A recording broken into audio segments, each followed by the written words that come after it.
Peace and greetings, YouTube. Peace and greetings. Happy New Year or whatever. It is I, the goddess, the queen, Jaja City, Jaja Town. I am here again with another video because you all, listen, first of all, it is the Gregorian 2025 calendar. So it's a new year. We're doing new things. And I hope y'all can hear me. One of the new things that we're doing is we are mic'd up. Okay. We are mic'd up. I made a pledge not to bring my tail back on YouTube until I had a mic. So you all can hear me. So many of you last time said that you could not hear me or that you could hear me, but the volume was low. So I wanted to come back better, right? Because we elevate as we move forward in life. So I'm so glad if you're tuning in, again, after watching my last videos. Thank you. Welcome back. Sorry it took so long. If you're new, then welcome. Today, we're talking about Ghana. We're talking about Ghana today because Ghana just gave 524 people citizenship in the month of November. In December, they gave an additional celebrity group citizenship. And I know that today this is a case study. This is a case study on Ghana. Okay. Um, we're talking about why is Ghana great? Ghana is great. Give us chocolate cake. Hey, Ghana's great. But why? Ghana's Wakanda. But how?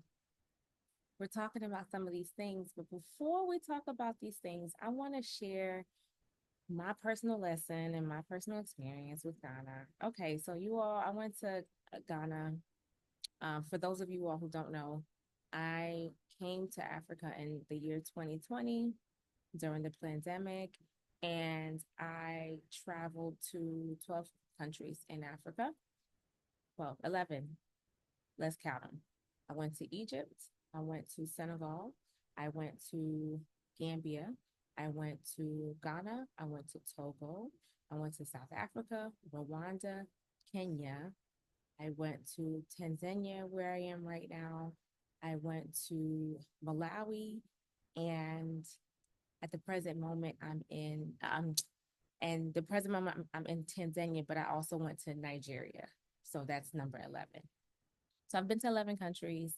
I've spent significant amount of time in Ghana and significant amount of time in Gambia. I lived there. I had rent. I paid rent. Had a place, etc. Um, I want to talk about Ghana, but I want to share just my personal thing with you all. I am really, really hurt that I did not get counted amongst the number for Ghanaian citizenship.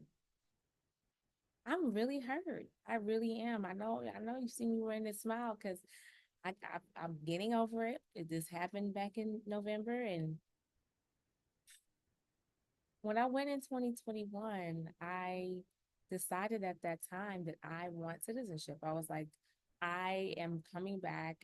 I'm coming to get add me to the list. I need to get citizenship here.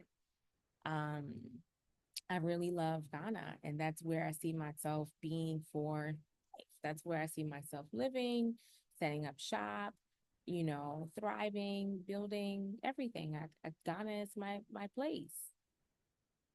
And I had already been guided by a person who um I trusted to guide me. She had already had her citizenship, and I'd already been guided to sign up with um Ministry of the Future, Dr. Milana, I think his name is, and that didn't work for me. That This was since 2021. It didn't work. I know a lot of people who have gotten their citizenship. I'm a goddaughter of Mama Imicus, who was counted amongst the first number. Dr. Sharita Yazid is a sister friend of mine. Um, I know so many people who've gotten Ghanaian citizenship over the years. And then to make things even worse, in the year 2023, I was back in Ghana doing a retreat. And when I was there, I went to Cape Coast. I met up with a guy who let me stay at his house, my husband and I. And then we met up with Sister Karen, stayed in her house. She lives in the Cebu Pan-African village. We met her grandson. Like, I did the retreat with a brother of mine who is Kemetic yogi, and he's amazing. All of these people were in the citizenship ceremony. All of these people were in the citizen. All of these people just got their citizenship in November, and no one said anything to me. I'm hurt. Like I'm like when I say, and I'm again, I know I'm sitting here with a smile on my face, but I literally cried. I cried because I don't have a life in the States anymore. When you watch these YouTube videos and people talk about, oh, they had to go back to work a job, they had to go back to do this, they had to go back to the States. I don't have that option, guys. I don't have the option of going back. America has not been my home for a long time. America was like living in America for me was like being in a toxic relationship with a gaslighting narcissist who's telling me I love you and I care about you, but you're stabbing my son in his back. Like America was a toxic relationship for me, and I'm not going back. Even when I was there, I didn't work anybody's job. I haven't worked a job since Jesus was a baby in the manger, swaddling in the cloth. Okay. I have not worked a job in eons. I'm an entrepreneur. I am a small business owner and I own freethefeminine.com. This is really it for me. Okay. Um, Now I've done some charity work. I've worked with nonprofits and I'm good with working towards cause and raising money and stuff like that. But working in somebody's 9 to 5, count me out. So I don't have the option of going back. And so for me, this is the plan. It's like knowing that I got married in 2023 and knowing that there is no option for divorce. This is it.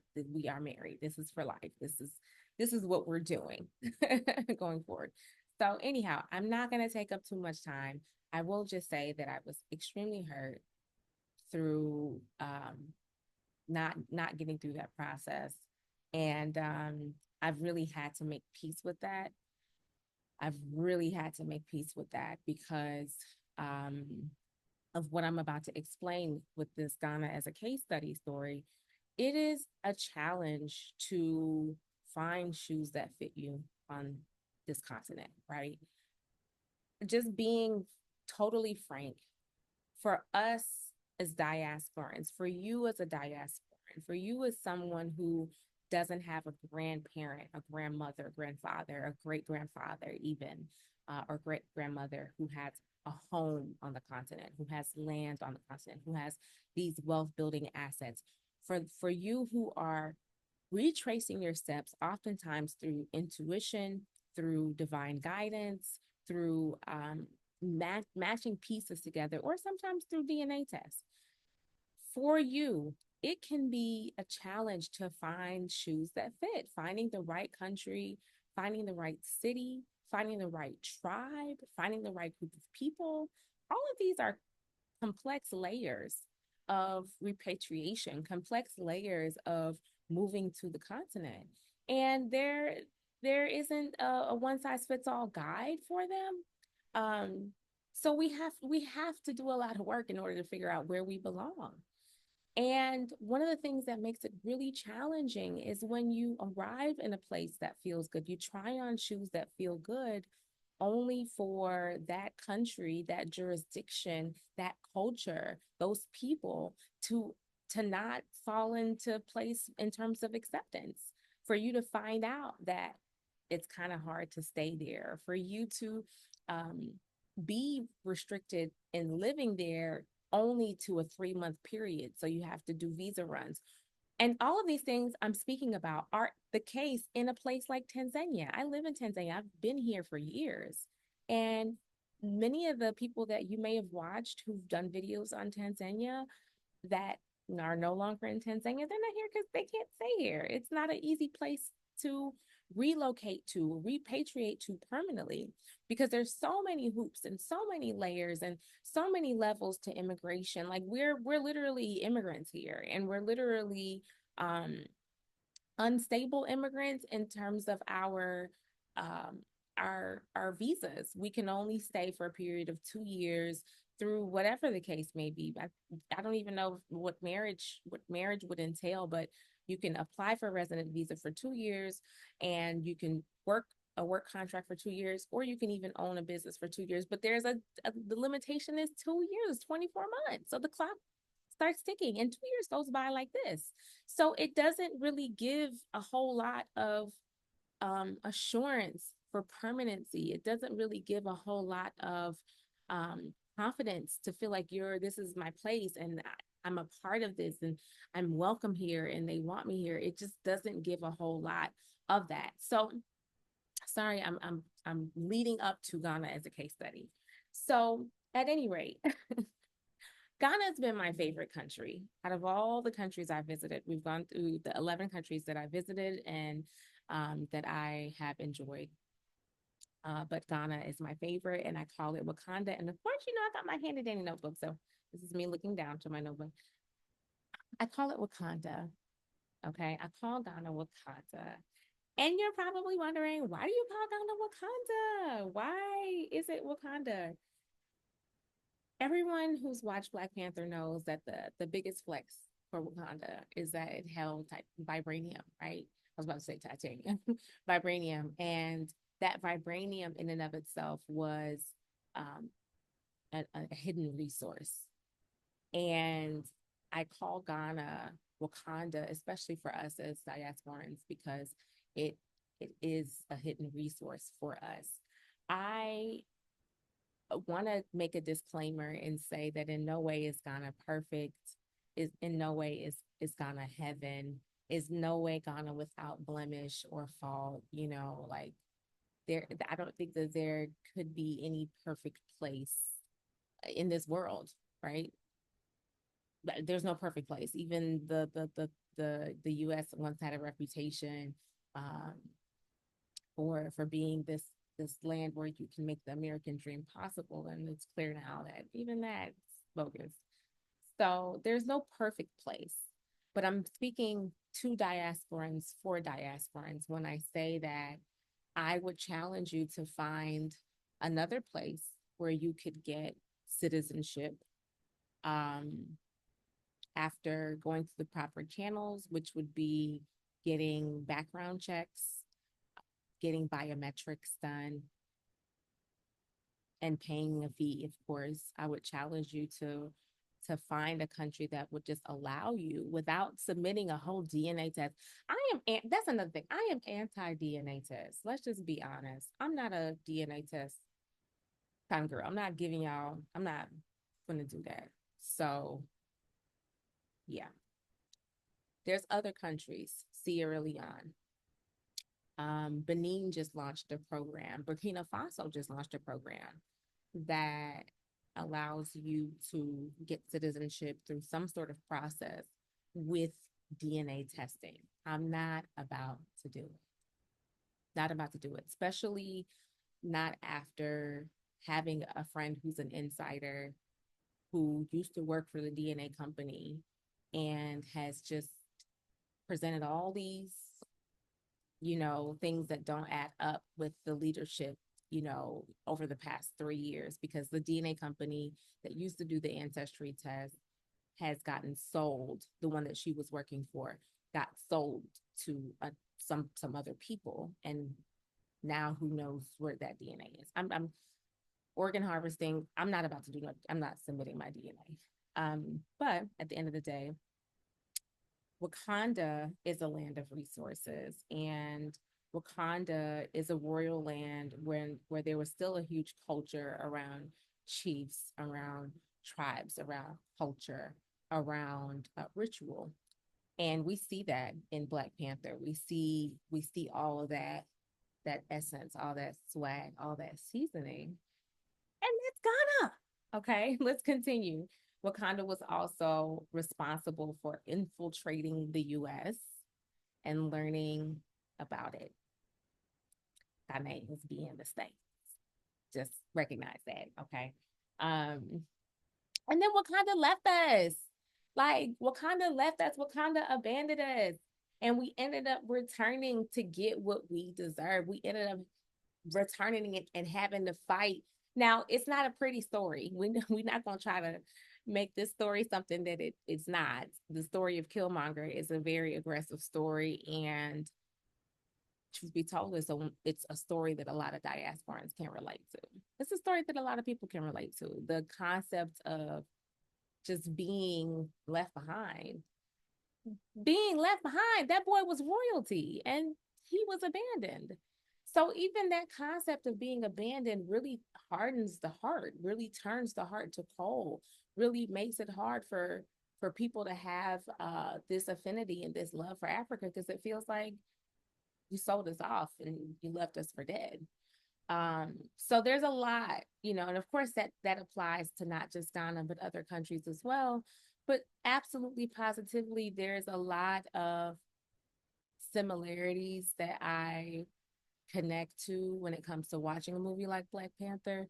When I say infiltrate the US, I mean that growing up, and I grew up in Atlanta for reference. I also spent my summers in Brooklyn, New York with my grandparents and aunts and cousins. And I will tell you that the people that I met most, the Africans that I met most, continental Africans, were from um, Senegal, Gambia, Nigeria, and Ghana.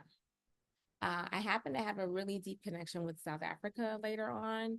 When I went to boarding school, my first real roommate was Vuiswa Rasmini. She was from Johannesburg, South Africa, and we had a relationship at that time. But my dad really, really loved South Africa in terms of the people, Nelson Mandela, Lady Smith, Black Mambazo, like just really developed this connection with South African culture, with fighting against apartheid, etc.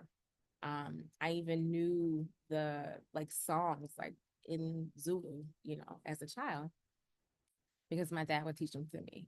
But for me, I remember that most of the Gambian Senegalese people that I met at the time, I remember them being like my hair braiders.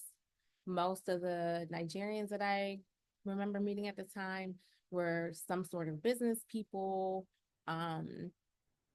or like friends of the family, because my family's Caribbean. And um, the people that I met from Ghana were always like either in church, at university. Like there was always a level of progression and knowledge seeking with the Ghanaians that I met. So I didn't develop like a really close intertwined relationship with them in the States, but I did start to become aware of their presence in the States.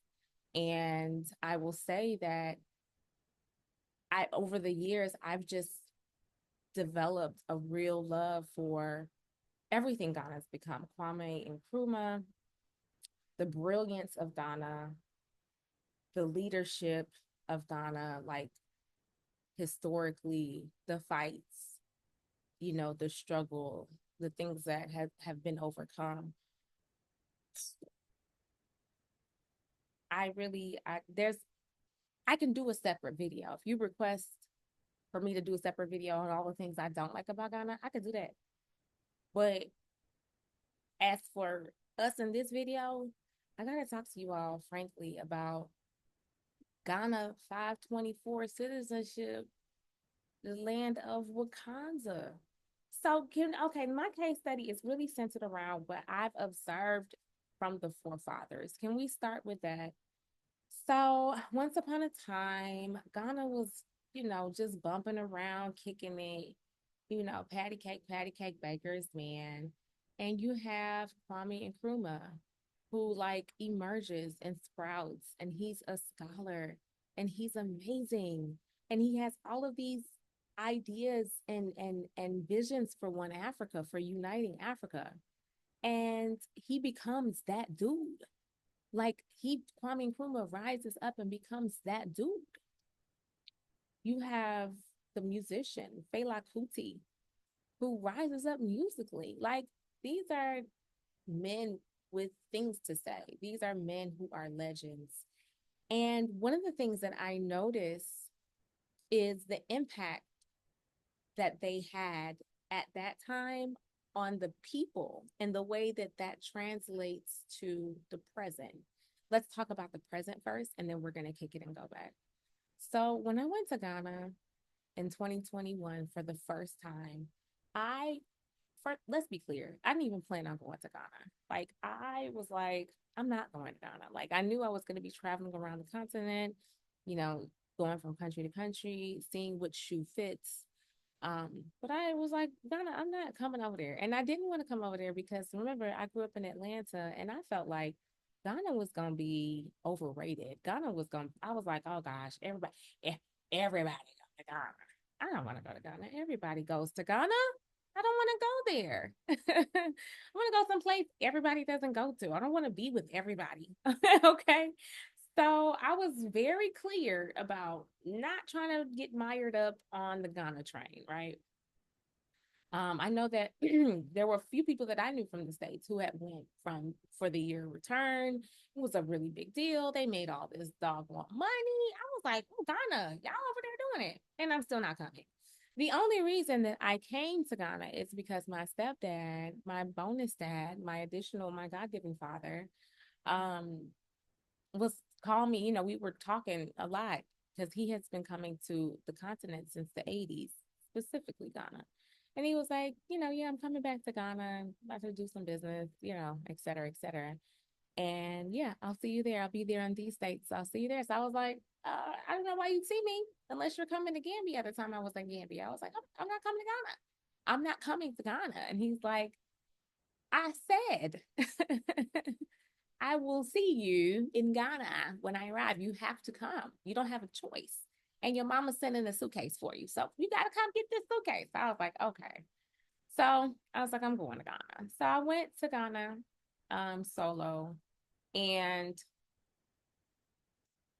this is literally the reference that I made about Ghana. When I arrived in Gambia, it felt like they were happy that I was there, but they didn't have everything together to welcome me, right? Like, I was like, okay, God's Queen's here. And they were like, oh, God's Queen's here. Okay. Did somebody go get some water? Go to the store, go get some water. Someone, go get a welcome note. Like, they were kind of scrambling, in terms of like welcoming me. When I got to Ghana, it felt like they had the red carpet was like, okay.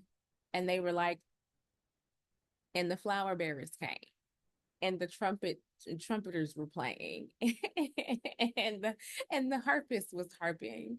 And like, Ghana had the tools. Ghana had the things. Like, Ghana was ready. Ghana was already ready. And that was such a really big deal for me. Can I just pause and say for a moment that the journey of coming back is already so intertwined with so many layers, emotionally, spiritually, psychologically. There's so many layers, so many things. But then to add on top of that, you go back, you get back, you crawl, you swim, you run, you escape, you get back, and ain't nowhere for you to sit. There's not even a place for you. Like, so y'all didn't know I was coming? I said word. I said I was coming. It's a difference between you not only before you even get there, there's a difference between you invited me back. You invited me. The you invited me portion of it is completely different from you didn't even know. Did you not know I was coming? You don't even have a bed for me. You don't have a chair for me. I've been here 30 minutes to an hour so far. You ain't even offered me a glass of water. You don't have no water. You gotta send somebody to go get some. Whew, it's a hard struggle. And that's just some countries. Some countries are like, you know, yeah, we want you, but we weren't ready. We weren't ready. Sorry, we weren't ready for you to come back. And then there are other places that are like, which who are you again? Who daughter are you again? How we know you? Don't even want you to be there. There are some countries that are like, okay, well, go ahead and sit outside on the porch till we can figure this thing out.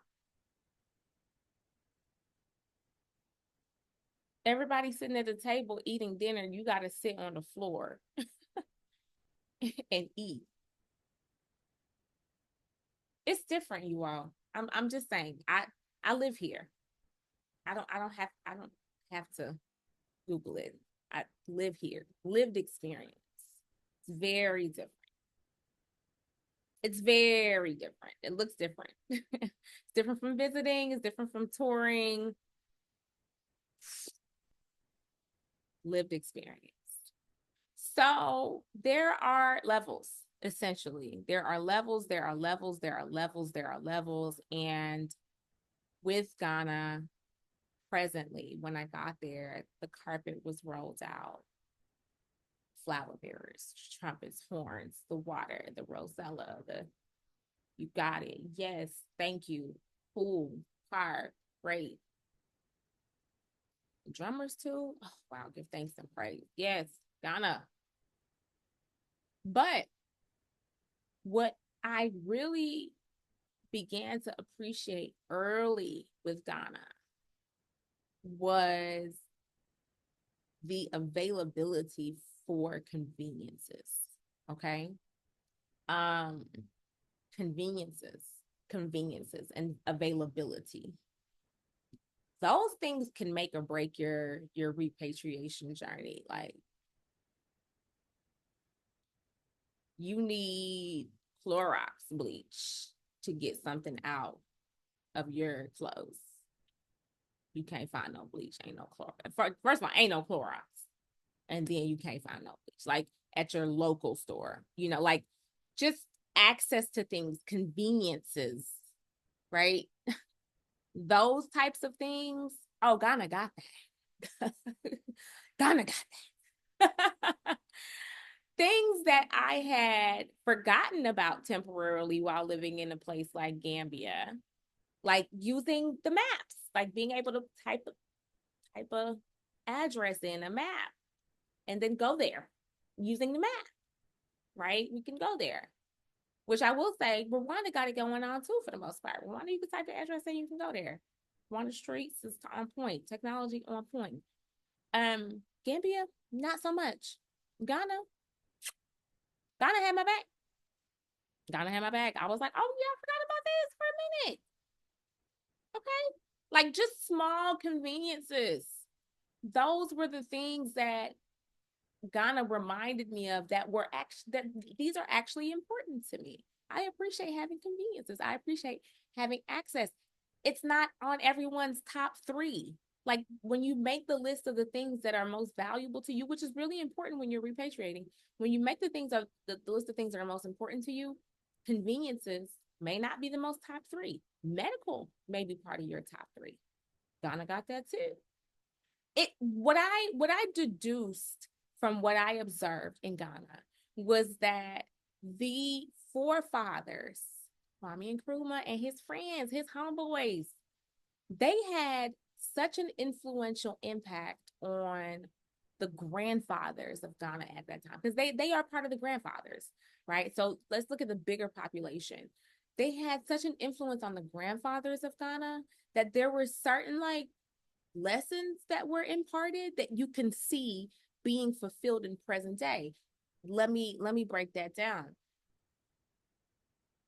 What I foresee so like okay, for example, I needed to go get my eyes checked. And I had my list of options because I needed glasses and contacts. I had my list of options in Ghana. Like there was a lot of places I could go. But there was one place I chose, and when I went there, the owner of the business was a small business owner, local guy who was educated in UK and then came back to Ghana and was like, I'm gonna build my practice here. And was doing he did a fantastic job. But what I started to observe was that everything I needed, these conveniences, these services, the access to stuff, these things were opened, founded, created by people whose grandfathers were there with that visionary movement that Kwame Nkrumah started, who likely imparted that on them. Like, hey, you guys, I'm gonna pay for school. I'm gonna help you to become a eye doctor. I'm gonna help you to become a nurse. I'm gonna help you to become a dentist. But when you become a dentist in America, in Canada, in UK, in Australia, when you go to these Western countries and you get that degree, you're gonna bring your Ghanaian self back because this is still home. You're gonna start that right here. You're going to start it here. Yes, sir, you are. Yes, ma'am, you are. And these people are not playing games. I stayed in a house in East Legon, and these homes were upwards of $600,000 USD, upwards. Like the land had been bought. The land had already been bought and paid for. Like you couldn't even find land in East Legon. Like it's a wrap. It was a wrap. Back then, and that was in 2021. Like it's since wrapped up for real, for real. You couldn't find stuff back then because people had snatched it up 50 years ago. Again, the visionaries, the grandfathers, the grandmothers. And I stayed actually with a grandmother. I stayed with someone who was born in Ghana, raised in Ghana, moved to Ghana when she was, I think, 18 with her husband, went to Ghana, had all her kids in UK again, and worked a career in UK, and then literally came back to her land that she had purchased in East Legon. When she came back, she finished building, built her house. She created space for her son to build his house, and they both listed it on Airbnb. So now they have two humongous. One is like a hotel. The son's property is like a hotel, and mama has an Airbnb property that runs for like 130 USD a night. Like, and this son has never lived in Ghana. Like, this is just business. This is business opportunities. Even most of the people that I met at that time in Ghana. So first of all, I didn't meet anyone I met maybe one person from the US in Ghana. Most of the people I met were Canadian Ghanaian or UK Ghanaian. Most people were Ghanaians. I met one person who's from the US, meaning like from the US, born in the US, grandparents born in the US, like 15 generations US. Most of the people that I met and spent most of the time with, they were UK Ghanaians, meaning that they had a grandparent in Ghana, or a aunt, uncle, or other extended family in Ghana. So even when they came back, I'm paying Airbnb costs. They're not paying Airbnb costs because this is their land. They came back home. So it was a definite check. Like oh, okay. And we have to acknowledge this because this is the difference between a Ghana and a Gambia, right? This is the difference. The difference is in a place like Gambia, my brothers and sisters are going to leave and go to Sweden, leave and go to Norway, leave and go to Finland and stay there. They're going to stay there. So my brothers and sisters are sending remittances home. Like countries like Gambia are remittance-based countries. They're countries that are run off of contributions. And there's so many countries in Africa that are heavy on the remittances where people from abroad are sending money, um, but not really coming back and taking responsibility for building the infrastructure, building the business, making sure that the policies are reflective of growth and change. Like you have Ghanaians who are coming back and getting involved with influencing politicians to build roads, build hospitals. Like Ghanaians abroad are really invested, not just invested from a critical standpoint, but invested from a we're not playing no games with you. Okay. We watching you and this will have consequences and repercussions. And if I can just note, this is progressive. This is a really big deal. This is a big deal because, and I can talk about this on another video, but because let me just say that we are not Western saviors, essentially. We as repatriates, as diasporans, as people who are traveling and nomading and etc., we're not coming back to be the Western savior, the great Western savior. That's not our goal. It is important that you understand that the people, the sons and direct daughters of this particular country have a responsibility to fix their own house. They are supposed to fix their own house. Like coming into someone's house and saying, look at your street, look at your this, y'all gonna do it like how we did it. You need to do this. That's disrespectful and it's very rude. It's very rude and disrespectful. You won't want nobody coming in your mama's house telling her how to put up her drapes. This Can we keep things in perspective? You left from where you was. If you liked it that way, go back there and be there and do that there. Go be there and do that there. But you have to understand that number one, these countries here are babies in comparison to a Spain, which is like 300, 400 years old, 500 years old.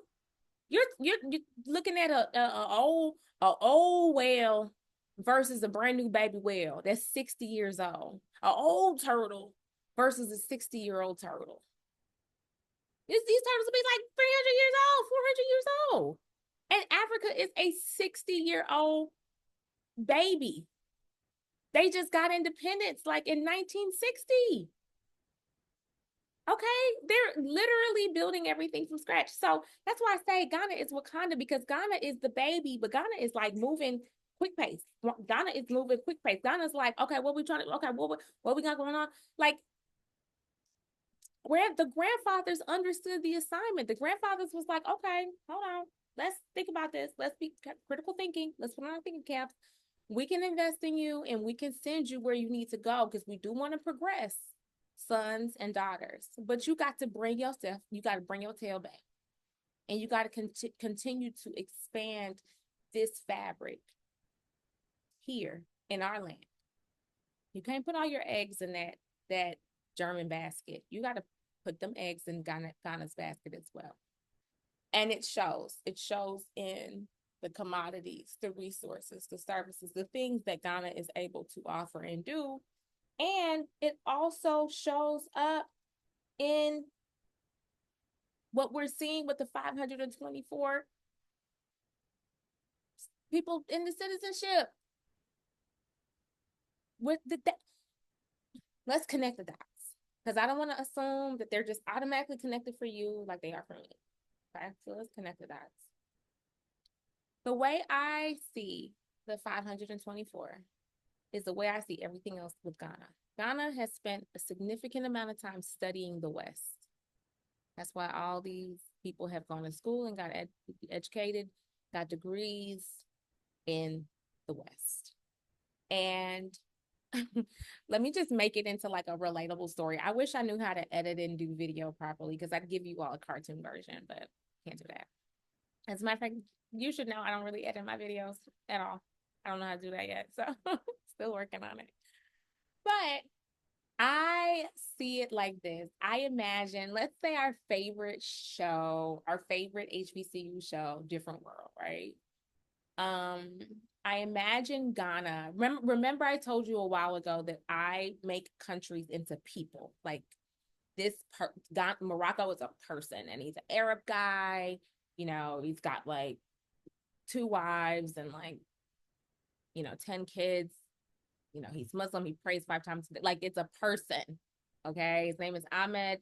It's a person. So I create personas out of every country. So I imagine Ghana attending like an HBCU in the time of the 90s. And Ghana was there, like, here I am, I'm a foreign student and I'm coming to the US and I'm attending this Black college. What an experience, right? Because they got a scholarship, of course. Like, Howard was like, yeah, Hillman was like, yeah, we'd love to have a Ghanaian student in our midst, right? So Ghana was like, yeah, definitely. Like, I got my scholarship. I'm traveling abroad. I'm leaving my city, my town, my area, and I'm going. And when they got there, of course, so many things were culture shock. So many culturally shocking things. So many beautiful lessons to learn for Ghana. And one of the things that Ghana did not expect was to come to America and to see the faces of home in these African American people. Ghana did not expect to see to meet someone, and his name is Devante, but he reminds you of your friend Emeke, you know, back at home. Ghana didn't expect that. Ghana didn't expect to see cousins, friends, aunties, sisters in the faces of these American people. And Ghana was really moved by hearing the story of Black America, really moved by hearing the struggle, by being a part of it, by being influenced through the students, through these friends, this now family. Because remember, the student who's there as a foreign student, for Thanksgiving, they're going to get an invitation. For Christmas, they're getting an invitation. During the summertime, if they can't afford to go back, they're still going to be part of this fabric. And so Ghana really learned a lot. And when Ghana finally did make it back home to visit for a holiday or an extension, the first time Ghana came back, they were sitting at the dinner table talking to the dad, and the dad was saying, how's school? And Ghana was like, Dad, these people that I met at school, like, what happened to them is crazy, like this story about the slave trade. Like, Dad, did you know this? And Dad is like, I don't really know much about it. We learned through the British system, son. So tell me. And Ghana really goes on this whole entire campaign, in relaying this story about African Americans and the struggle and the slavery. Because, sidebar, most of the time, people who are living, continental Africans, don't have an intricate history, like a knowledge and information base in schools or, in casual conversation. That's not their topic for discussion, more or less. Like, many of us diasporans, we've had to piece things together, but now there's enough information circulating around that we're interested in because it's our history, that we have a solid understanding of those things, of Africana studies, African studies, Black studies. But because Ghana is now in our society, Ghana has developed an appreciation for these studies, for these classes, at Hillman, learning about fraternities, learning about sororities, learning about the significance of an HBCU, learning about all of these things, a debutante ball. Like, this is amazing. And Ghana really finds itself empathizing with us in a way that starts to plant seeds for our present return. Because that Ghana from the 1990s continued to evolve and continue to have these evolving relationships. That Ghana grew up, and all the homeboys that they pledged with then became brothers, and then their children became nieces and nephews, and their wives became sisters. So there's so many different things that were able to blossom from the experience that Ghana had in being exposed to this Western diaspora. And all of those things allowed Ghana an intricate opportunity to know us, learn us, study us, um, and present a case later on, present seeds that blossomed into trees of understanding later on, that then started to create space for what we see politically right now. Okay. And I have to narrate it again in the way that my mind understands it. My mind be doing some things. Okay. My mind is one of my biggest assets. And it'd be doing some things, but it helps me to break down and to visualize these things so that I can kind of understand what's going on. Now, there is a spiritual lens that we can talk about it from as well, because Ghana and Nigeria, have practically the most slave castles. It's Ghana, Nigeria, and Senegal. But really, with Nigeria, it's a little complex because Nigeria had gotten so ghetto with this slave trade thing that they didn't even do slave castles. At a certain point, they were just bringing people to the shore and shipping them directly to Brazil. So Nigeria is a whole different story. But Ghana and Senegal had castles, and they had the most castles, and they were responsible for shipping a high number of people. And I've been to these castles. Well, let me stop calling them castles because they're not castles. They're dungeons. I've been to these dungeons and I've seen them for myself, and I've gotten tours, and the tour guide has looked at us and talked about the numbers of people who were shipped from each castle. So, let's say the numbers were 3,000 for the year. Um, this is just a hypothetical, 3,000, and multiplying those by 60 dungeons on the coast. It's a lot of people. Okay. So there's a lot of spiritual energy that is demanding um, demanding their birthright, demanding for us to return. Ghana has a stain, a spiritual stain that they just have to atone for. Like it's this is a spiritual place, people. Like, this is not the type of place where you can commit spiritual crimes and they won't come back around. When people talk about what goes around come back around, it's gonna come back around in the motherland. The motherland is a very it's mystical. Okay, all the mysteries of the world started here with its origins.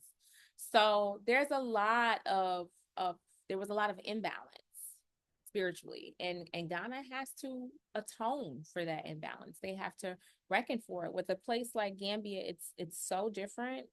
um you know my degree is in Africana studies, and one of the things that was discussed long time ago were the specific tribes of people who were kidnapped most, and what those tribes offered. Okay, what those tribes offered.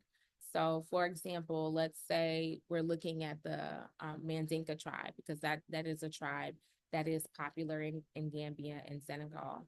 And that particular, let's say that the Mandinka people were warriors and were the most aggressive tribe, that they were always starting fights with people. Sending those people to Haiti would then explain a lot of why the Haitian personality is set up the way it is. Because you got all these Mandinka people who were basically the foundation of this country. So slave catchers didn't understand the psychology of these people. They didn't understand what tribe was which was what who are we kidnapping? What is this?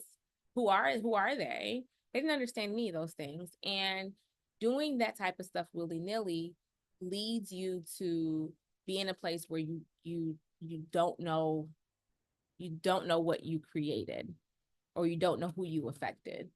And there's so much biblical reference to the chosen people, and I have no doubt in my mind that the people who I observe, like these people who then became your American people, these people could have come from a tribe, chosen tribe, now they're chosen because they're the priests. Like this tribe is the one that you find all the priests, all the clergy, all the priestesses, all the people who become pastors, like, and you sold them off. It would explain why there's this element of forgiveness in Martin Luther's rhetoric, like why there's this turn the other cheek type of energy circulating in the Black experience. And this is just me hypothesizing. Like I said, my mind has the capacity to go there. And I oftentimes like to analyze what I'm seeing in front of me and ask why? Why is this? What are the possible reasons that this could be set up like that? And then use history to support what I do know. Like I said, supporting the concept that different tribes had different things to offer. Um, there's a tribe called the Serahule tribe, and Serahule tribe have a reputation for being really good with money, really good with traveling, you know, getting out of the country, doing business in other places. Every tribe has a imprint. Every tribe has DNA. Every tribe has a personality. Just like I said, I make countries into people. So at any rate, all of these things have essentially paved the way for us as diasporans to have this link and this connection that we do with Ghana. And this is why I say Ghana is great, because they are making space. They're making room. Like Ghana has made so much space. They've created an event to say, you're welcome here, number one. That was the year of return. You can talk about money, but you could talk about money for somebody selling cake on the side of the road and making a sign to say you're welcome. Like they're supposed to sell cake, like give thanks and praise. And lots of other stuff can happen in the midst of you being on the way to get the cake. But thank you for at least having Publix grade cake, USA grade cake available for me, and not the cake that's too dry for my mouth to really chew without a glass of water. So, you know, Ghana, turn up, year of return. They made it clear. Then they started this diasporan citizenship thing. Huge. And look at how many other, like, oh, it's leading the way. Look at these other people trying to follow suit. Give me a break. Now, Benin and Burkina Faso, where y'all been all this time? Now y'all over here. Oh, yeah. Me too. Girl, boy, honey, look, where were you? Okay. So that's another thing. Then land. Okay. Black people in America, listen, 40 acres and a mule, it ain't gonna happen under this Trump regime. It's not happening. You're going into the Handmaid's Tale. That boy told y'all in like 2016, get out. Didn't they make a whole movie called Get Out? I'm just saying, you ain't gotta get out and come here, you know, but you gotta start looking at thriving. You know what I'm saying? You gotta start looking at thriving, especially when the ship gets set on fire. You can fight, I guess, or you can get on with your bad self. You know what I'm saying? So I just want to be clear that being in all these different countries has reminded me of how important it is to be in spaces and places where we are appreciated and welcomed, and not just tolerated, but really given the opportunity to succeed on our own merit as far as we can. Like there's always going to be so many layers for returning. There's always going to be people who deceive you. There's always going to be things that you don't agree with, different ways of doing things, mindsets that really shock you, like just pure culture shocks all around. You're on the other side of the world. And nothing, show me perfection in one place before anybody come on here and start talking about, well, Ghana this and this and that, and we should have. You can't ask for any of those things because there's no place where that exists. That's not even something to ask for. That's like literally saying that, you know, that we should be given 40 acres and a mule in America, in a place that has said from the beginning that we're not giving you nothing. We're here to profit off of your backs in any way that we possibly can, but we will give you nothing. We will give you a bullet in your head. That's what we will give you. We will give you this chokehold. We will give you, a syphilis, Tuskegee. There's so many gifts that they're going to give you, but none of which involve you being prosperous or safe or loved or welcome. You've never been welcomed. Not there. Not there. So I say all that to say that this has been my case study on Ghana. And why Ghana? Yeah, this has been why Ghana. I have so much more I could say about Ghana because I will be singing Ghanaian praises for a while.